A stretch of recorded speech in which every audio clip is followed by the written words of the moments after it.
Lena sat beneath the withering neem tree outside her home, her fingers trailing across the dry earth as if drawing patterns might somehow sketch a way out of her fate. Her eyes, large and thoughtful, mirrored the stillness of a lake moments before a storm. She was known in the village not just for her beauty, but for her mind, a quiet strength that set her apart. Teachers had once whispered that she might become a scholar, a teacher, someone who brought change. But dreams were luxuries her family could no longer afford. Her father, once a proud landowner, had seen his wealth dissolve like morning mist after a string of poor harvests and unfortunate decisions. Debt piled up quickly, first the land, then the cattle, then even the house itself teetered on the edge of being taken. And when hope ran dry, a proposition came cloaked in false mercy. Adrian, a man of means and misery, sent word through a local matchmaker. He would erase every debt if Lena became his bride. Lena had never seen him, only heard rumors. Some said he was once handsome, now ravaged by illness. Others hinted at darker things, strange rituals, a house haunted not by ghosts, but by a man who refused to accept the finality of life. None of it mattered. Her parents, tired, ashamed, and desperate, agreed without hesitation. The matchmaker smiled too much during the negotiations, as if she were selling off a prized possession rather than uniting two souls. When Lena protested, her voice broke under the weight of her family's pleading silence. Her mother, eyes brimming with unshed tears, simply said, "You are our only hope." Her father, unable to meet her gaze, added, "You'll be saving all of us." Lena wanted to scream that she didn't ask for that responsibility, didn't agree to be the sacrifice. But the walls were closing in, and tradition had its own way of binding a person tighter than any rope could. The wedding was arranged swiftly. No celebration, just obligation. The village buzzed with uneasy excitement.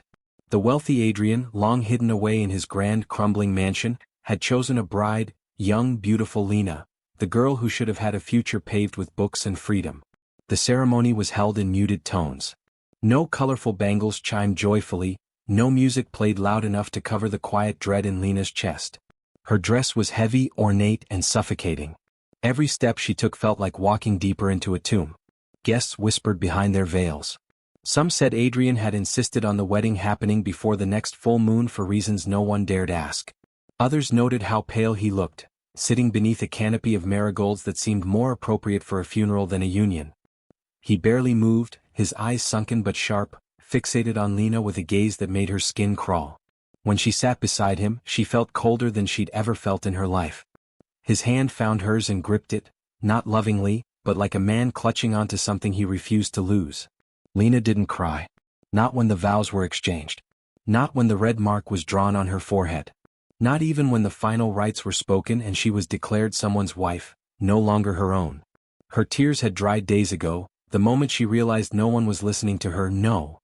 The moment she learned that her life, once full of curious questions and soft dreams, now belonged to a man who saw her as a solution, not a person. They left for Adrian's estate under the dull light of dusk. The carriage ride was silent, save for the sound of wheels over gravel and the occasional cough from Adrian, deep and rattling like something buried inside his chest. Lena stared out at the horizon, wondering if the sun would ever rise the same way again. The road twisted like a serpent, leading her not just away from her home, but from any hope of a normal life. When they arrived, the house loomed in the darkness. It was massive but lifeless, as if the building itself had been holding its breath for years. Servants appeared like ghosts, silent and expressionless, taking her bags without looking her in the eye.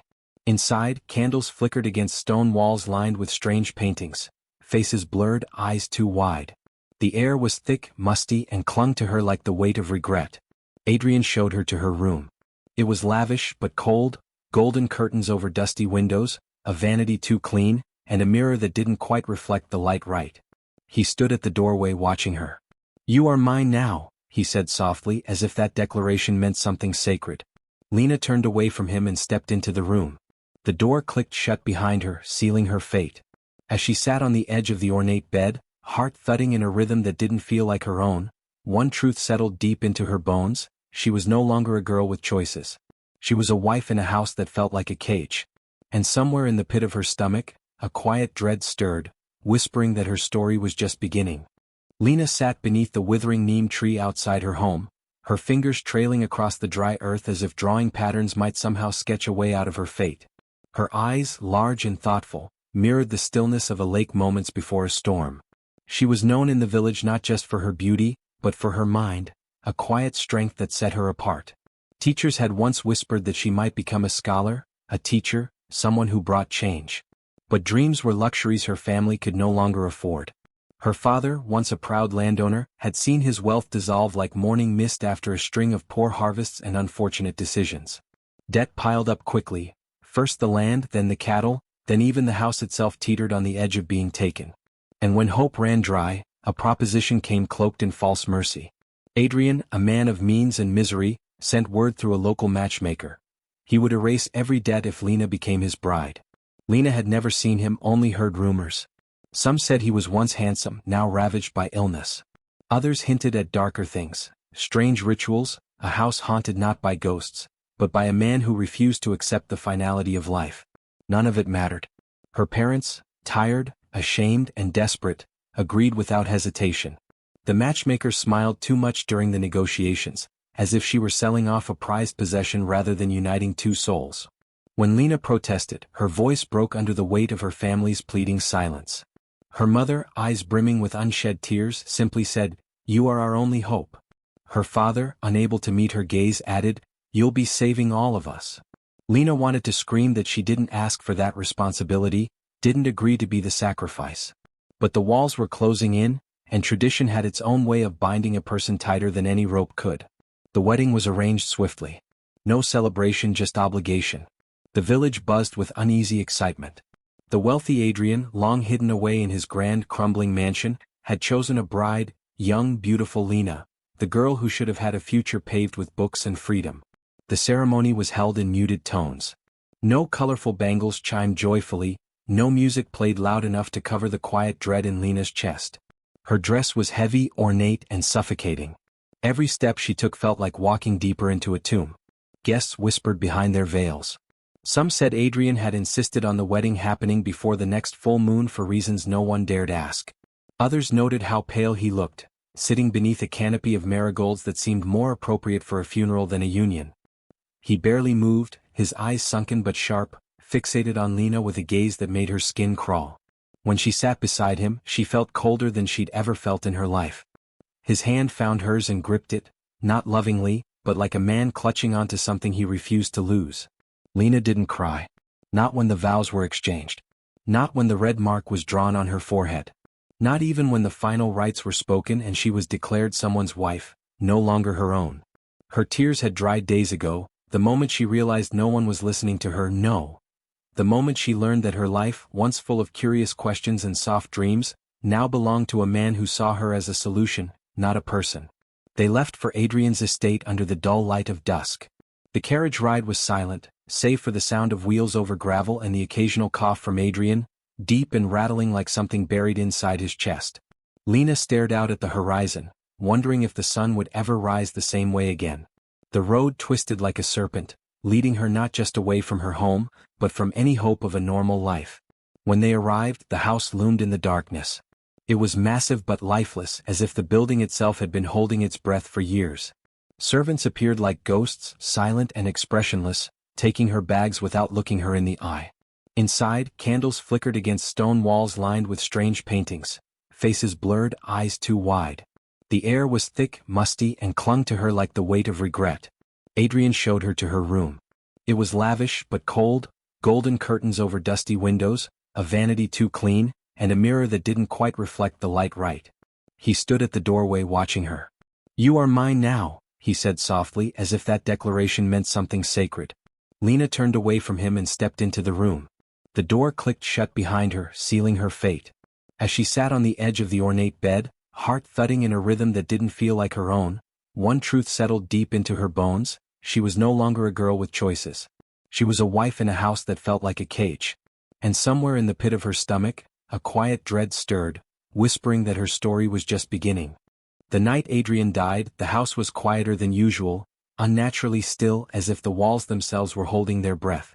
Rain tapped lightly against the windows, a slow, steady rhythm that seemed to echo in Lena's chest as she stood outside his chamber, hesitant to go in. Beata, the old housekeeper, had told her earlier that the end was near. Adrian had barely eaten in days, his body frail as parchment, his eyes sunken and hollow. But Lena couldn't shake the feeling that he was waiting, for her, specifically. Summoning a calm she didn't feel, she pushed the heavy door open. The scent of incense and something more acrid hung in the air. Adrian lay in his bed, covers pulled high, his skin a shade paler than ever before. He looked less like a man and more like a shadow of one, barely clinging to the physical world. But his eyes were alert, sharp as ever, and fixed straight on her the moment she entered. "I knew you'd come," he rasped, the corners of his lips curling faintly. His voice was dry, like wind brushing against dry leaves. "You should be here, for this." Lena sat in the farthest chair, not daring to come closer. Her instinct screamed to flee, but something kept her rooted. Maybe it was closure she sought. Maybe she just needed to be sure. "You remember what I told you?" Adrian murmured, his gaze never leaving hers. "I made promises, Lena. I don't break them." She said nothing. She couldn't. Her mouth was dry, her heart thudding erratically in her chest. "You're mine," he continued, a little stronger now, as if speaking those words gave him momentary life. "In this world, and the next. I've prepared for this. They said it couldn't be done, but I found a way. I won't leave you. Not truly." His words hit like a chill, crawling under her skin and nesting in her spine. She stood slowly, shaking, and took a step back. He let out a sharp exhale, half laughter, half cough. "You'll see. You'll feel me, always." Those were the last words he ever spoke. Moments later, his chest rose once, then fell in a long drawn-out sigh that sounded almost like a whisper, almost like her name. His hand, which had been twitching weakly, went still. Lena stood frozen, breath caught in her throat as his body stilled. But his eyes, those cold, calculating eyes, remained open, locked onto her, watching. She didn't scream. She didn't cry. She just stood there, locked in place, until Beata came in and gently led her out of the room.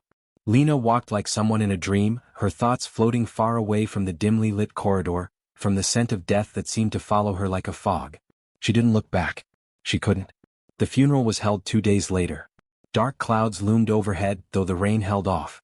It was a quiet affair, attended by a handful of villagers, curious more than mournful. The air was heavy with more than grief. It was thick with unease, a silent tension that passed between glances and hushed voices. People whispered as they watched Lena from a distance, none bold enough to approach her directly. The rumors had already started. That Adrian had been more than just sick. That he'd dabbled in dark things. That his wealth came from deals better left unspoken. That even death might not be enough to keep him buried. A man like that, they said, might have found a way to linger. The coffin, black and sealed tight with ornate carvings Lena didn't recognize, was lowered into the ground with solemn efficiency. No one wept.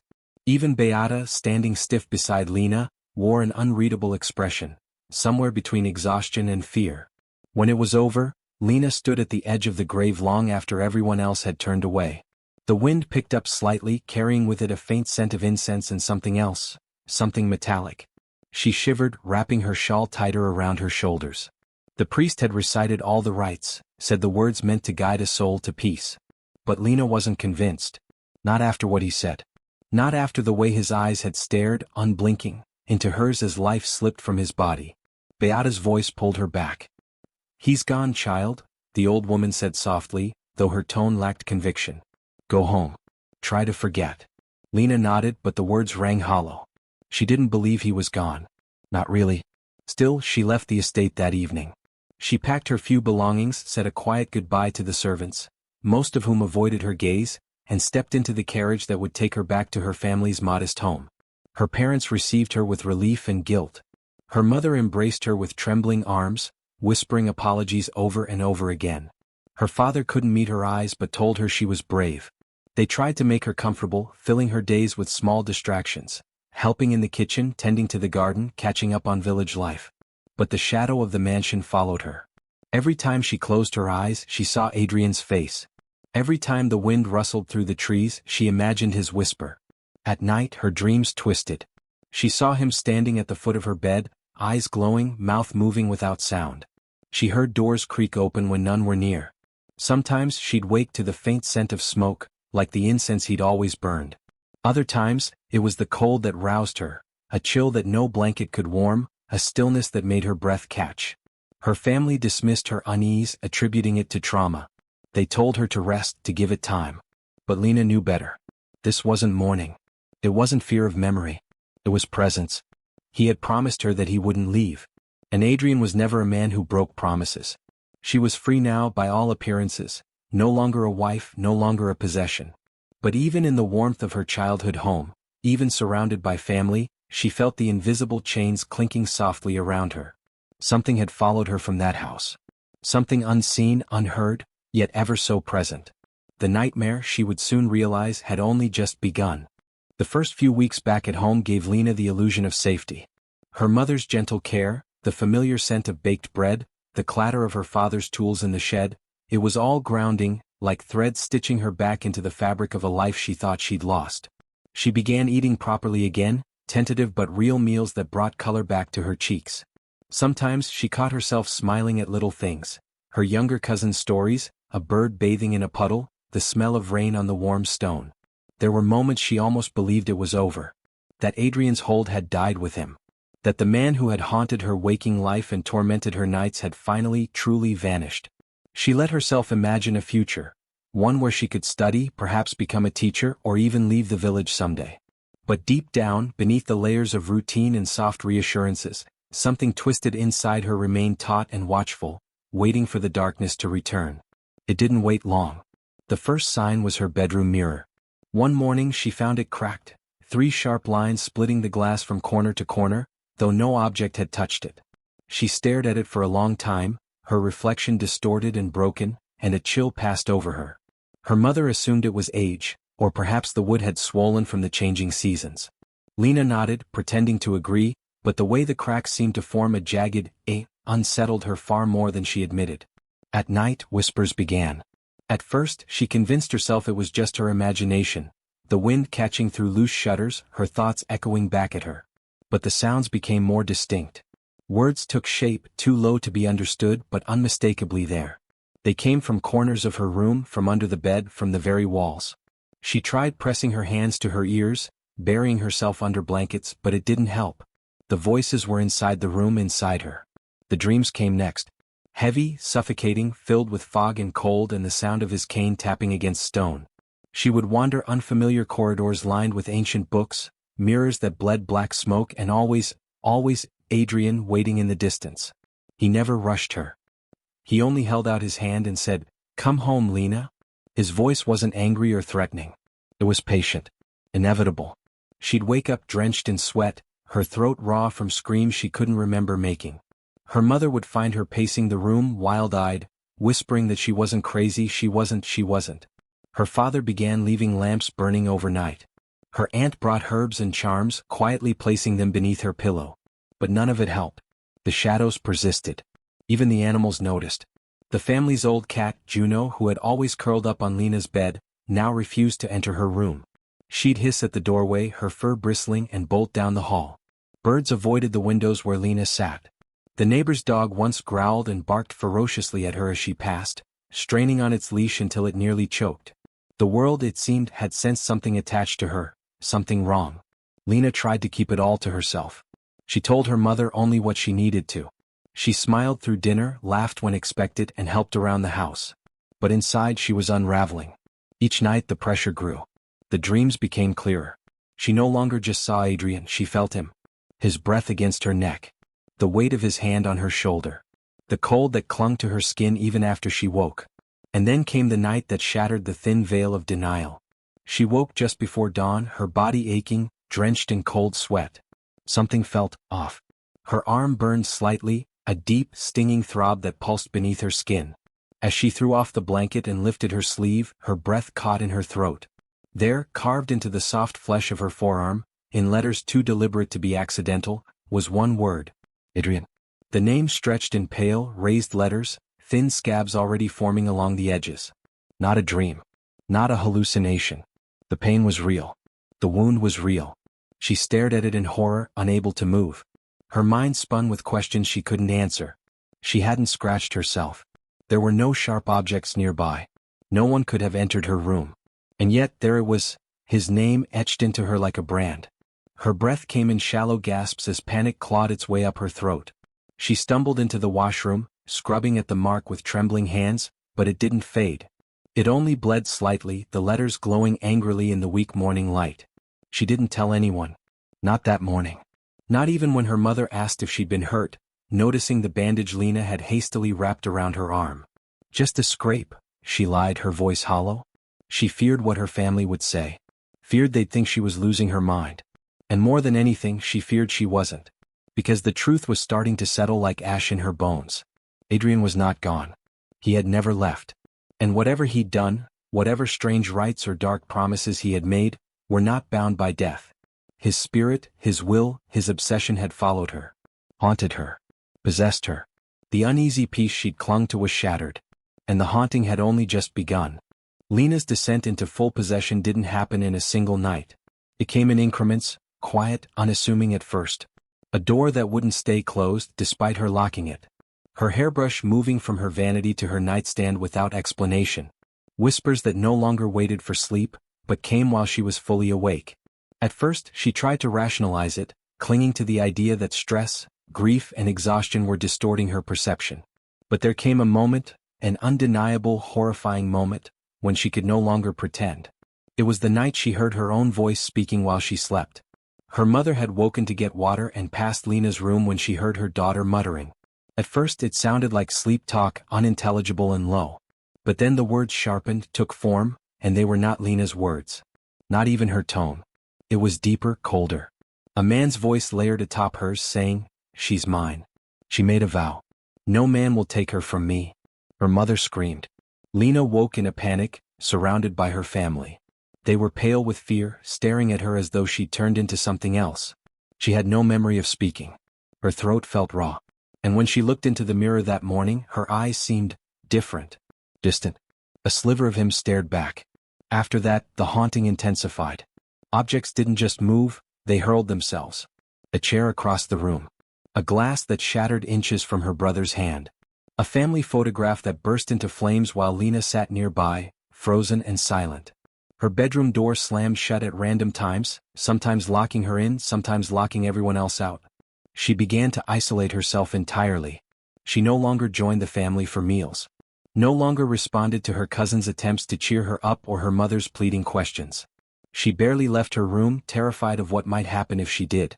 There were times she lost hours, staring into space, only to blink and find herself somewhere else entirely, her body aching, her head spinning. Something was sharing her skin. Something was waiting just beneath the surface, ready to rise.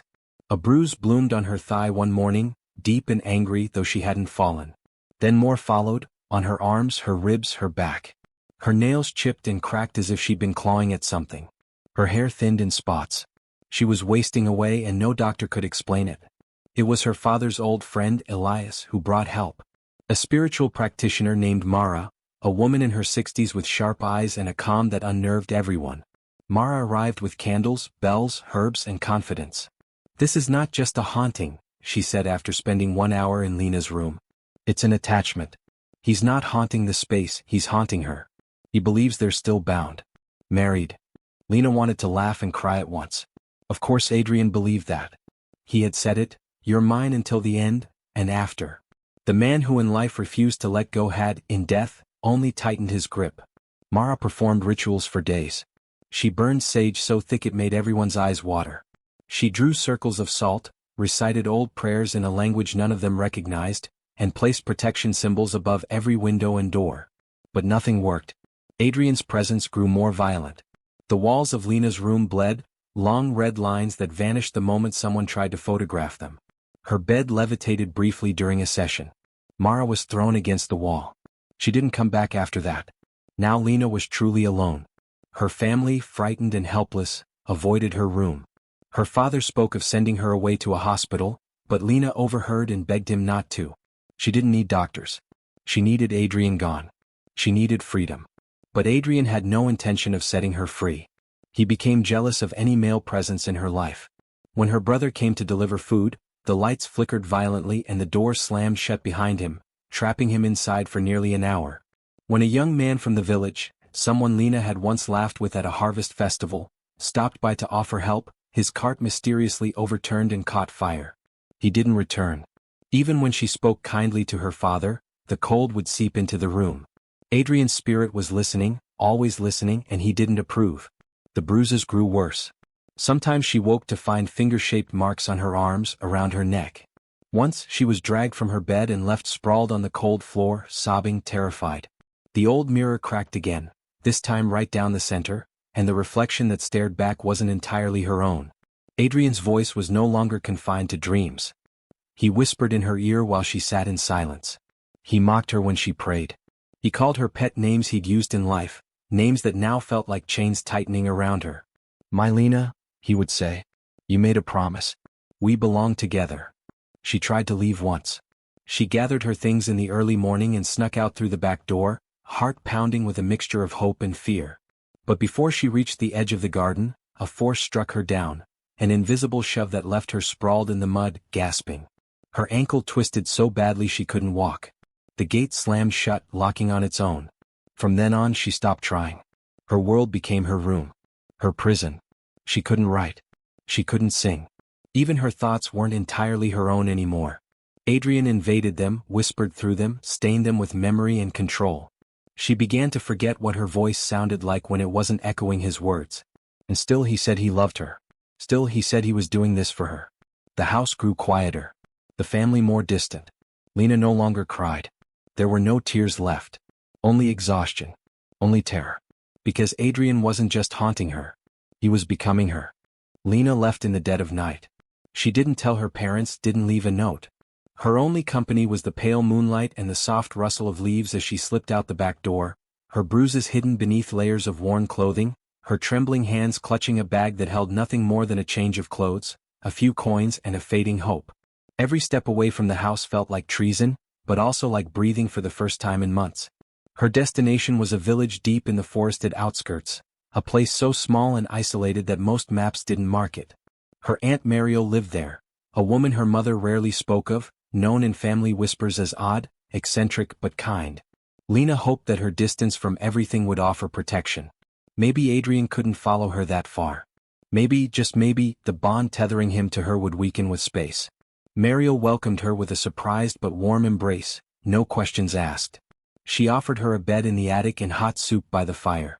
The old woman moved slowly but spoke gently, her home smelling of lavender, dried herbs and a hint of cedar smoke. Lena collapsed into that attic bed on the first night and for the first time in weeks, slept without dreams. The silence wasn't ominous, it was healing. Days passed. Then weeks. The haunting didn't return. No whispers, no shadows, no bruises blooming overnight. Lena dared to walk outside, help Mariel gather firewood, even visit the small village market. The people were kind, inquisitive but not prying. She began to laugh again, a sound so foreign it startled her the first time it came from her lips. Then she met Tomas. He was not like the boys from her own village. There was a quiet strength in him, a calmness that didn't need to prove itself. He worked with his hands, repairing furniture and carving delicate figures from wood in his spare time. One afternoon, Lena watched him shape a dove from pine with such care that her heart ached. They didn't fall into anything quickly. She flinched when he stood too close, shivered at casual touches, and sometimes pulled away without meaning to. But Tomas didn't push. He waited. And in that waiting, Lena found comfort. Their conversations grew longer, their walks more frequent. She smiled more. Laughed easier. For the first time, she felt something close to safety, like she could imagine a future that didn't involve shadows, whispers, or possession. Tomas never asked about her past. He only offered her the present. And then it all shattered. It began with the mirror in Mariel's hallway cracking in the exact pattern as the one back home. Lena froze when she saw it, her breath catching like it had hit a wall. That night, the fire in the hearth flared blue and cold. The next morning, birds were found dead on the porch. No wounds, just lifeless, eyes wide. Lena's heart sank. She knew the signs. Adrian had found her. She tried to warn Tomas to push him away but he refused. "Whatever it is, you don't have to face it alone," he said, cupping her face in his calloused hands. His warmth was like sunlight on a frozen lake. But even his light couldn't stop the darkness from creeping in. It came suddenly. One afternoon, while they were walking through the woods near the edge of the village, the air grew thick and still. The birds stopped singing. The wind died. Lena's body went rigid, she recognized the silence. It was the same silence that always came before Adrian's rage. A branch snapped though there was no one there. Then another. Trees groaned. The ground trembled. Lena screamed at Tomas to run, but he stayed, shielding her as the trees around them exploded in chaos. Branches flew like daggers. One struck Tomas in the side, sending him crashing to the ground, blood soaking through his shirt. Lena dropped beside him, sobbing, but before she could even touch him, her head jerked back as if yanked by invisible hands. Her vision went black around the edges. She felt her body lift off the ground, her limbs contorted in pain she didn't understand. In her mind and all around her, Adrian's voice thundered. "You'll never belong to anyone but me." She collapsed. When she came to, Mariel was beside her, muttering prayers in an old dialect, her hands shaking but steady on Lena's forehead. Tomas was gone, taken to the healer, she was told. He'd survive but barely. Lena lay there, broken not just in body but in spirit. She had tried to run, tried to hide. And Adrian had followed. He always would. As long as she lived in fear, as long as she believed she was weak, he would haunt her. That night, beneath a sky scraped clean by wind, Lena sat alone, staring into the fire. Her hand trembled as she traced the faint scars on her arm, the name that had once been carved there. It was faded now. But not gone. Neither was he. She understood then. Escape wasn't enough. Hiding wasn't enough. She had been surviving. Now she needed to fight. Because if Adrian wouldn't let her go, then she would have to tear him out herself, piece by piece, shadow by shadow, even if it meant facing the darkness inside her and burning it away. The wind howled as Lena stepped through the broken gates of Adrian's estate, the rusted hinges groaning in protest. The sky was heavy, painted in smears of gray and violet, as though the heavens themselves held their breath. Her footsteps echoed on the cracked stone path leading to the house, a place that once loomed with luxury, now sagged under the weight of decay and forgotten secrets. Vines twisted up the walls like veins, windows shattered like broken memories, and the air pulsed with something ancient and wrong. But Lena didn't falter. Not this time. Inside, the house welcomed her like a beast waking from slumber. The floor creaked, the air hung thick with mold and smoke. Dust danced in the golden light that seeped through the curtains, and the scent of burned roses still lingered, Adrian's favorite. His presence wrapped around her immediately, invisible arms that had once terrified her now met with steely defiance. Her heart raced, but she pressed forward, clutching the charm Mara had given her, a talisman made of red thread, bone, and obsidian. Mara was waiting for her inside. Older now, grayer, but still firm as stone. Her eyes held something sacred, something ancient. "This is your last chance to sever the bond," Mara said. "But it must come from within. I can guide you, open the path, but only you can walk it." Lena nodded. She didn't speak. Words felt too small for what she was about to do. They began the ritual in the center of the parlor, a room that once hosted opulent parties now stripped bare. Salt was poured in a perfect circle around them, candles lit at each compass point, herbs burned that stung Lena's eyes and throat. Mara's chants were rhythmic, layered with centuries of power, and as they grew louder, the room began to shift. The air rippled, the colors drained, and then Lena fell. Not physically, not quite. It was as if her body was still sitting in the circle, but her soul was yanked downward, inward, into a realm shaped by memory and madness. She landed on cold marble. When she opened her eyes, she was in his world, Adrian's dreamscape. It was beautiful at first glance. A ballroom bathed in golden light, chandeliers glinting with crystal, mirrors unbroken, floors spotless. Roses bloomed in every vase and a soft, haunting melody drifted through the air. It was a place suspended in time, the way Adrian had always wanted the world to be. Eternal. Controlled. Perfect. And there he was. Adrian stood at the top of the grand staircase, healthy and radiant, dressed in the suit he wore on their wedding day. His skin no longer pale and sickly, his hair dark and neatly combed. He smiled, the kind of smile that once might have charmed a room. But there was something wrong in his eyes. Something hollow. "Lena," he said, descending slowly, arms outstretched like a lover returning from war. "You came back. I knew you would. You understand now, don't you? Out there they don't see you. But I see you. You belong here. With me." Lena stood tall, her fists clenched at her sides. "This isn't real." He tilted his head. "Of course it is. It's more real than them. We were meant to be, Lena. Forever. That was our vow." "You made that vow alone," she said. "I was forced. You never asked what I wanted. You never cared." Adrian's smile faltered. He took a step forward. "I gave you everything. Protection. Power. You were adored. Even now, I kept you safe. You controlled me," she snapped. "You bruised me. You silenced me. You haunted me when I tried to heal. You hurt people I cared about. That's not love, Adrian. That's fear." His face darkened. The room shuddered slightly. I loved you, he said, voice rising. I still love you. And I'll never let you go. You never had me, she said, stepping back as the walls began to pulse, distort. You were obsessed with owning me. You never saw me as a person. I was a trophy, a prisoner. But I'm not yours. I never was. Adrian's eyes burned now, no longer charming but desperate and wild. The mirrors cracked around them. The music warped into a low, agonizing screech. You can't leave me, he roared. I built this for us. I died for us. You're nothing without me. Lena stepped into the center of the room, where light from the high stained glass dome poured over her like fire.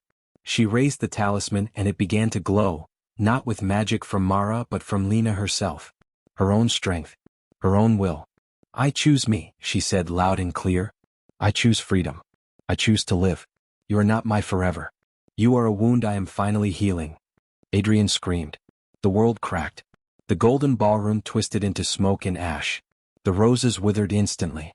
Mirrors shattered, and the walls crumbled inward as if his illusion was collapsing with his rage. Adrian lunged at her, his perfect form now flickering between life and death. Skeletal, monstrous, his charm peeled away to reveal the madness beneath. But Lena didn't run. She stood her ground, eyes locked on him, glowing with defiance. Her love for herself, for her future, was stronger than his chains. With a final breath, she tore the talisman in half. A sound like a thunderclap shook the world. Adrian froze mid-lunge, his scream swallowed by the collapse. He imploded, dragged into himself, sucked into a vortex of shadow and dust, and then vanished. Gone. Lena gasped and opened her eyes. She was back in the parlor. Smoke curled from the candles. The salt circle was broken, the walls groaning. Mara helped her up just as the first floorboard split. The house won't survive now, she said. Lena nodded, barely able to walk. But she made it out, just as the estate groaned one last time and collapsed behind her in a thunderous roar of splintered wood, crushed stone, and choking dust. Adrian was gone. The bond was broken. And for the first time, Lena felt the silence not as an omen, but as a blessing. The wind was gentle when Lena awoke, cool against her skin and full of forest scents, pine, damp earth, and distant blossoms. She blinked into the morning light, her body aching like she'd run for miles or fought a great battle, which in a way she had. She lay on the soft moss just beyond the ruins of Adrian's house. The once opulent estate was now nothing but splintered beams, scorched stone, and silence. It no longer loomed. It no longer breathed. It was finally still. She tried to sit up, wincing at the stiffness in her limbs. Every part of her ached. Muscles, bones, even her lungs felt bruised from the scream she hadn't known she'd let out. But deeper than the pain there was a lightness. Something missing. Something that had been clenched around her soul for too long.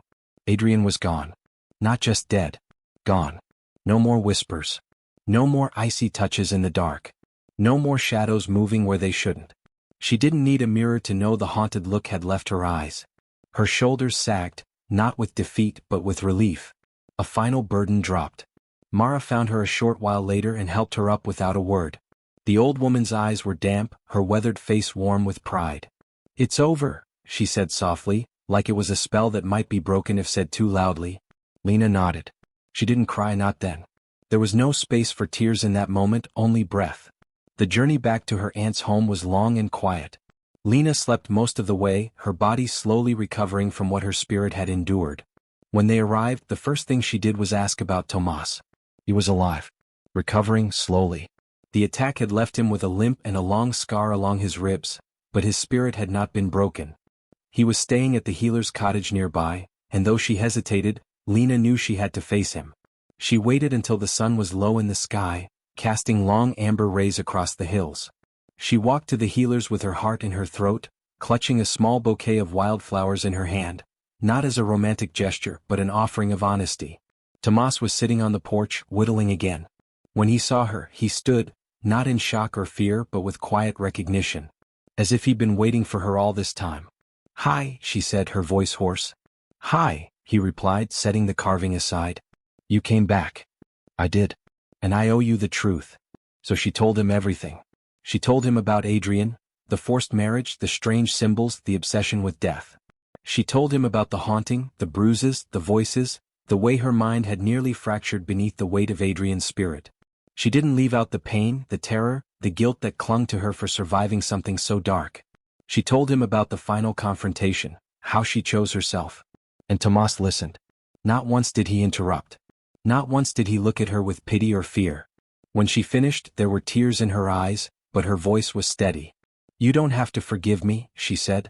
I wouldn't blame you if you didn't want me in your life after all of this. He stood slowly, walked over, and took her hands in his. You faced something most people couldn't survive, he said softly. And you fought your way out. That doesn't make you broken. That makes you strong. They didn't kiss. Not yet. There was no rush. What they needed was time, space, and truth. But in that moment, the first stones of something solid were laid between them. Not a perfect love story, but the beginning of a real one. In the months that followed, Lena stayed with her aunt and helped with the small garden and herb drying. She took long walks in the woods, not to run from something but to be with herself. She talked to Tomas often. Sometimes they worked side by side in comfortable silence. Other times they sat by the fire, swapping stories. The closeness returned, slow but steady. Lena also began to help others. At first, it was small things. Comforting a girl whose father screamed too much, offering herbs to a woman who cried every night but said nothing. But soon word spread and more people came. Women from nearby villages, carrying their own stories of spiritual torment, of violent husbands, of guilt and fear and silence. Lena listened. She believed them. And with help from Mara, she showed them how to protect themselves, not just with talismans or rituals, but with strength, community, and courage. She wasn't a priestess. She didn't want to be. But she became something more powerful, a beacon for others who had once lived in the dark. Still, there was one thing she needed to do for herself.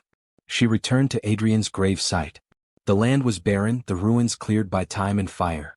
There was no headstone, only charred soil and broken beams. But she carried seeds with her.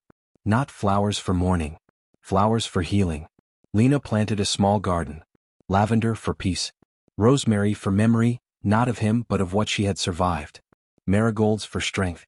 And a single rose bush, deep red, not for Adrian but for herself, to reclaim the symbol that once marked her prison. She worked in silence, her fingers in the dirt, her breath steady. As the final seedling was placed, she poured water from a wooden cup and whispered, "This is not for you. This is for me." And then she walked away. Weeks later, the first flower bloomed. It was a violet crocus, delicate, trembling, but brilliant in its color. It stood alone at first, a splash of life against dark soil. But it was enough. Lena visited often. Not to grieve. To remember. To choose her life again and again. And one evening, as she sat beside the blooming garden, a breeze rustled the petals gently. No whispers. No chill. Just wind. She closed her eyes. In the distance, in the space between this world and the next, a shadow flickered, faint and fading. Not threatening. Not angry. Just done. And then it was gone. Adrian's ghost, the last piece, had let go. Lena smiled. She stood, brushed the soil from her hands and walked back toward the village, where Tomas waited with supper, where the women she had helped prepared tea, where the life she had chosen was waiting for her. And in the garden behind her, where pain once lived, a single flower bloomed under the setting sun. The world had changed and so had Lena. Months had passed since the ruins of Adrian's estate collapsed into the earth, taking with it the last of his hold over her. Life didn't return to normal because it had never been normal, but it returned to something better, hers. A life she chose day after day. And in the quiet corners of each morning and the golden sigh of each sunset, she remembered what it meant to feel alive. The garden she planted had flourished far beyond what she expected. Not because of any miracle or magic but because of care. Each morning, she knelt in the soil with her hands bare, touching the earth, tending to what she had grown from a place of pain.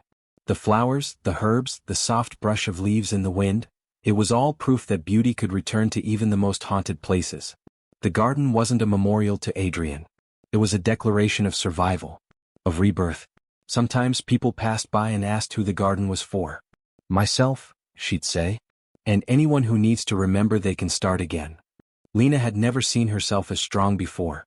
When she was younger, she thought strength meant fighting, resisting, never showing weakness. But now she knew strength could also be found in silence. In staying. In leaving. In building something new out of ruins. She had been a girl with no choice, once.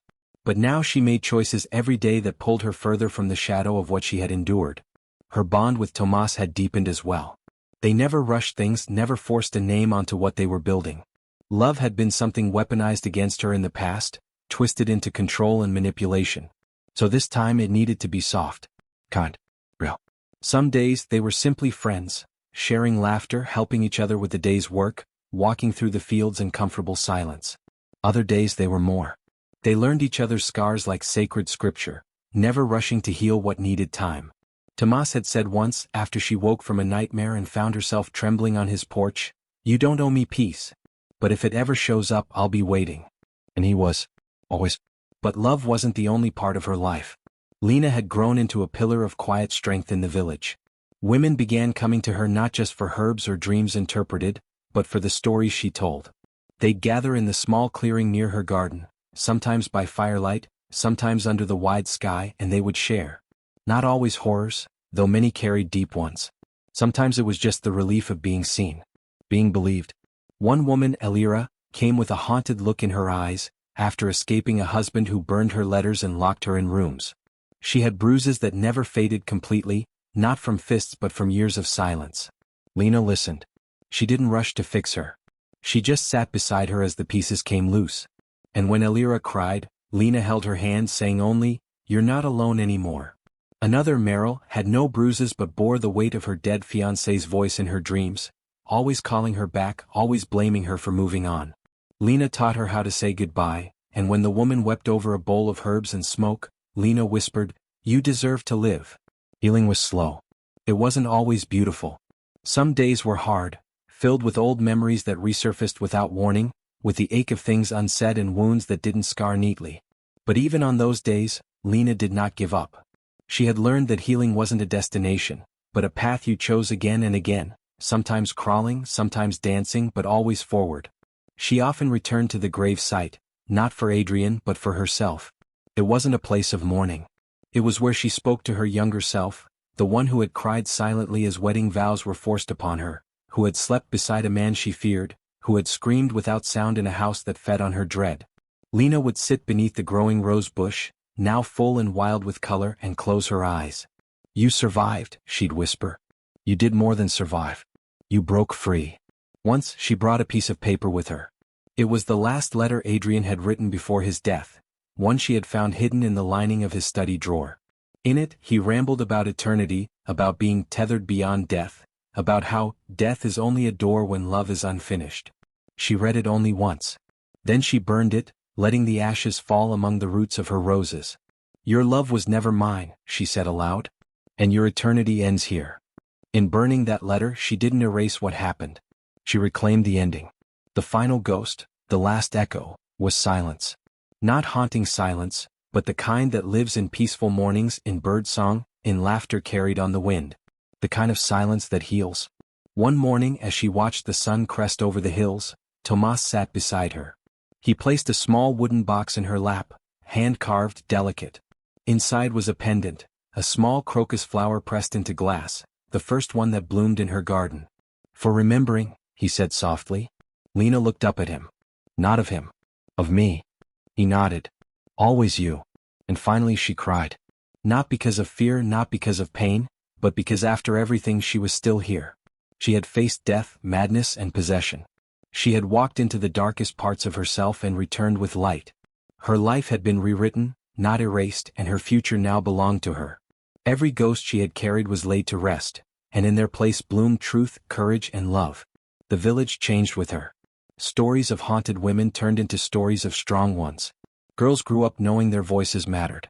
And when someone whispered of darkness, Lena stood beside them, not as a savior but as someone who understood. And on one quiet night, under a sky full of stars, a girl with no choice became a woman who chose everything. She walked into her garden with bare feet, touched the petals of her flowers and knew she was free. Truly, finally, beautifully free.